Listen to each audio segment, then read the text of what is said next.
The Queen surprised a group of dog walkers who looked shocked to see her on a drive to see her horses in her Sandringham stables. The monarch was snapped near Wood Farm in the front seat of a car being driven by her racing manager, John Warren, earlier today when she was spotted by the onlookers. And they seemed thrilled to have spotted Her Majesty, 96, who looked happy and relaxed in the Range Rover sporting a pair of dark glasses and her trademark pink lipstick. It is believed the Queen has headed to her Norfolk estate following a busy week of engagements north of the border in Scotland last week. It had been unknown if the monarch, who has recently been suffering from mobility issues, would be able to travel to Edinburgh for the royals' annual Holyrood Week. However, she spent all of last week in the Scottish capital, making 3 public appearances and also holding meetings and audiences. Last Monday, she attended the historic ceremony of the Keys, the traditional opener to Holyrood Week for the royals, accompanied by her youngest son Prince Edward and wife Sophie Wessex. Love the royals.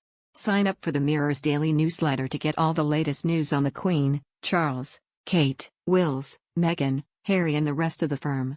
Click here to sign up. Dressed in a powder blue silk wool coat and dress by Stuart Parvin, paired with a hat by Rachel Trevor Morgan, the Queen stood with her walking stick as she was symbolically offered the keys to the city by Edinburgh Lord Provost Robert Aldridge. While last Tuesday, she was at the Armed Forces Act of Loyalty parade at the Palace of Holyrood House to mark her Platinum Jubilee in Scotland. However, last Wednesday, she was pictured without a walking stick during an audience with the First Minister of Scotland Nicola Sturgeon. The Queen's meeting with Miss Sturgeon came just hours after the First Minister unveiled plans to hold a second independence referendum on October 19, 2023. SNP policy is to retain the Queen as head of state if Scotland becomes independent.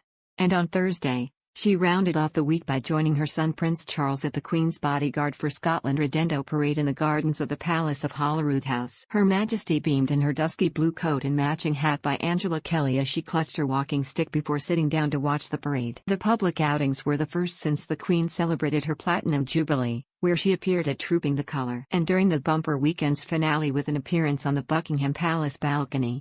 Recently, she missed out on the public parade during Garter Day at Windsor Castle and did not make any appearances at Royal Ascot.